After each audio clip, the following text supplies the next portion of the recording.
Well, good morning, loving the real world. We're trying to make our little Puma camper a little bit more comfortable for us when we go on these long trips. So we're going to replace this little 13,500 BTU Coleman Mach AC unit with a Furrion 18,000 BTU cold chill. Now, this little unit does a great job and it still works fine. So you might be asking why we're changing it out. Well, our bed is located right here. And this thing is not the quietest thing in the world. For instance, I don't know if you hear that, but that's low. That's the fan only on high. AC on low. AC on high, I believe. Yes. So it's a little bit noisy in here. And what I've read, let me turn this off. I don't know if you can hear me or not.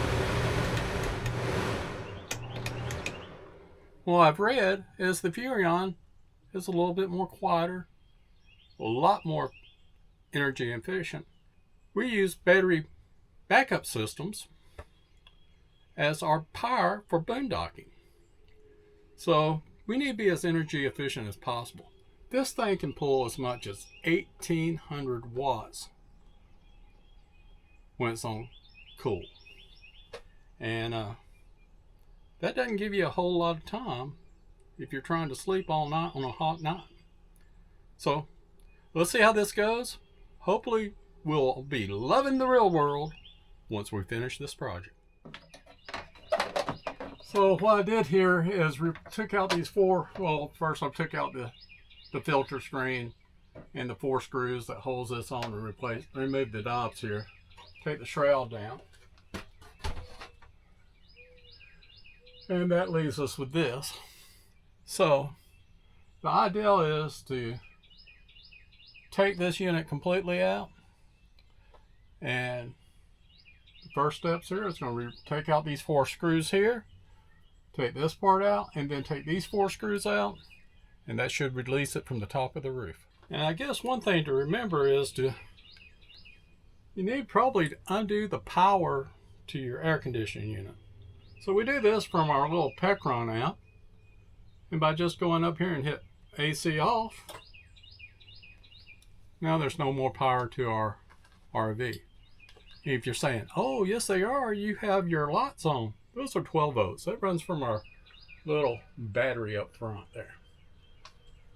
So I want to remove this. Little cap here, and then we're gonna see if we can get the power off of this thing. Yay! And I love it when they think about you when they build these things, because it looks like they have used WAGOs, which is awesome. If you can't tell, this is the first time I've ever done anything like this. Great.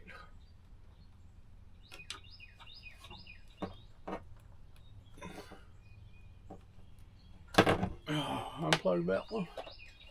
Here's our little thermostat coil.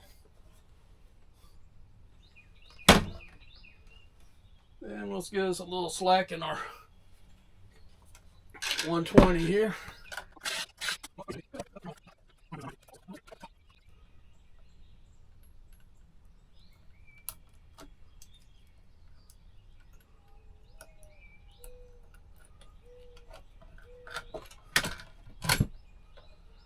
Yay!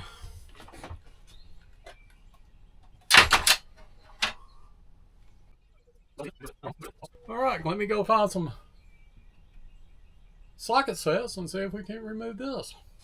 Alright, let's see if we can get these 4 bolts out.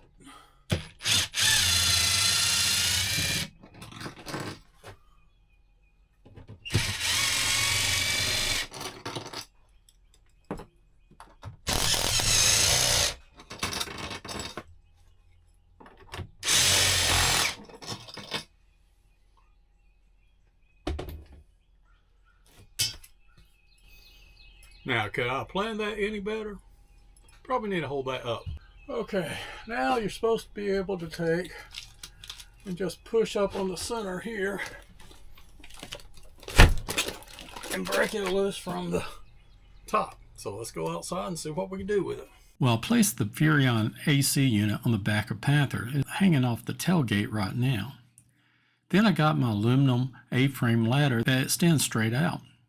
And I got me a piece of plywood. See, Puma doesn't have a walkable top, but you can walk on the rafters. So the ideal here is to put the AC unit on top of the plywood and slide it down the ladder. And then put the new Furrion and slide it back up. So let's see how it goes here. What do you think? Put your comments down below.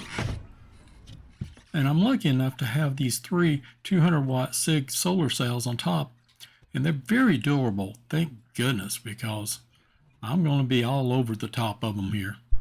Okay, I love it when they put a box in a box so we can take it out of a box. But this thing comes pretty well. It looks packed. So now all we got to do is figure out how to get it out of this box and up on that roof, and we'll go from there.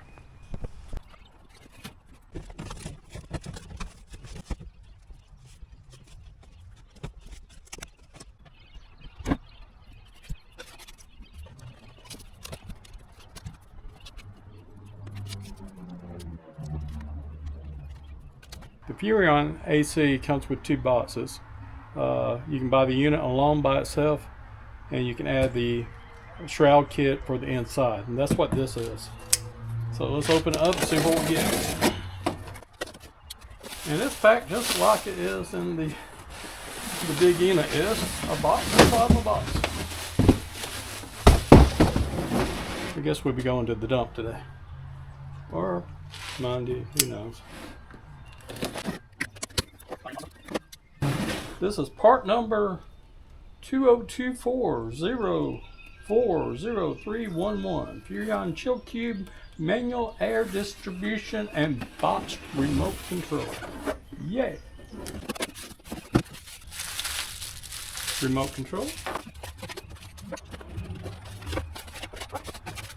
Stop! Read this quick start guide entirely before proceeding. Once you get that spacer put in there, you can put this in here with your 4 large screws. I'll get one of the screws out. And this has a, says this way to the front, and all your wires will come through here. So we'll drop all the wires down through there to begin with.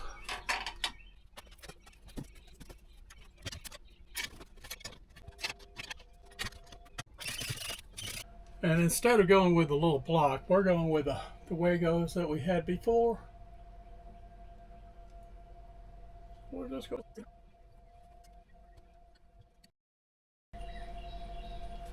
Just going to cut this back a little bit. You ever cut towards your finger? I do always. I'm not the smartest guy in the boat.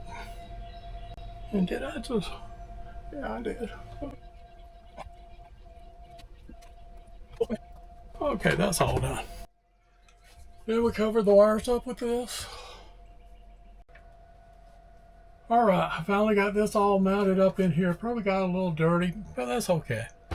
Now we're going to see how much quieter it is, or if it is quieter or not. We don't know.